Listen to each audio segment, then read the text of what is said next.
The shine is already wearing off the Donald Trump-Paul Ryan tax cuts so extravagantly wrapped and presented as a Christmas gift to America last December 22. As a lumberyard worker bitterly summed it up, he's Trump pulling out jazz hands and shiny stuff up front and will screw us on the back end. He's pulling out jazz hands and shiny stuff up front and will screw us on the back end. Trump and Ryan promised that the tax cuts would boost incomes by $4,000 to $9,000 a year for typical families, in part by lowering the corporate tax rate from 35% to 21%, thus stimulating job creation and unlocking corporate generosity on pay.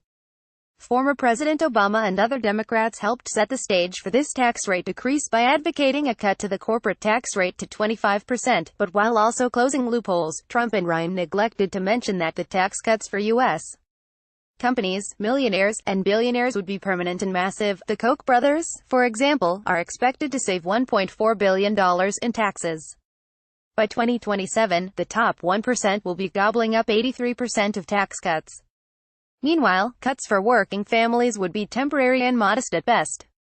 Contrary to the promises of Trump and Ryan, the tax cuts for working people are actually so small they could be erased by your rising health insurance premiums, as Eric Levitz noted in New York Magazine.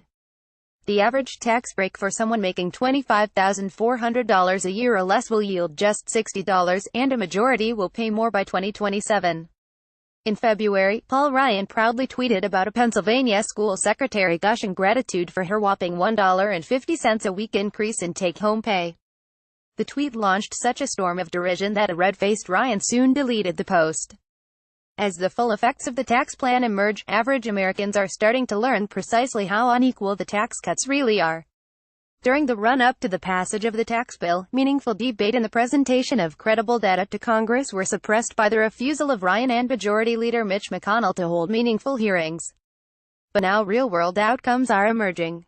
Here are a few of key findings. Incentives for offshoring. Trump proclaimed that the tax cuts would stimulate millions of new jobs located in the U.S., but his tax bill actually incentivizes U.S.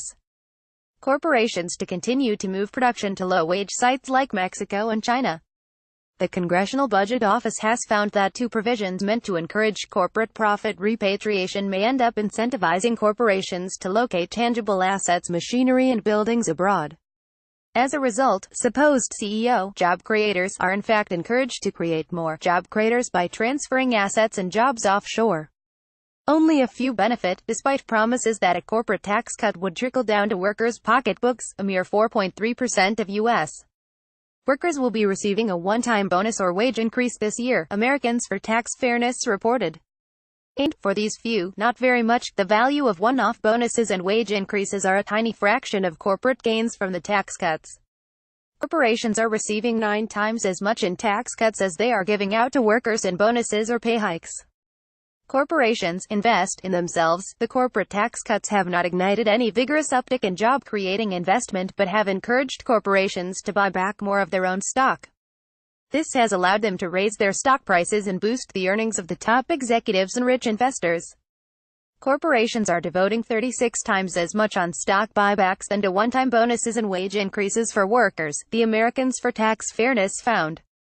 The debt is larger than ever, rather than the original $1.5 trillion price tag used by Republicans during congressional debate. An April 2018 report by the Congressional Budget Office disclosed that the Trump-Ryan tax plan will eventually cost $1.9 trillion by 2028. Ryan and other Republicans hope to use this deepening budgetary hole as a grave to fill with cuts in programs like Medicare, Medicaid and Social Security.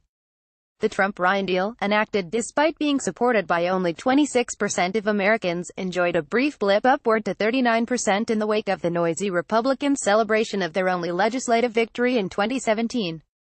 But public support has since melted.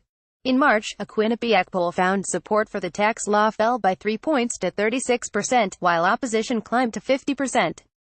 For Democrats seeking to root out congressional Republicans in November, repealing the tax cuts for corporations and the super-rich will likely be a campaign focal point. But re-earning the faith of working Americans will require Democrats to fully repudiate the widely propagated mythology about too high corporate taxes and talk instead about repealing the tax breaks for corporate America in the top 1%. Are the Democrats truly ready for these bold steps? Roger Bybee, a frequent contributor to The Progressive, is a freelance labor journalist and labor studies instructor based in Milwaukee, Wisconsin, and the former editor of the Racine Labor Weekly.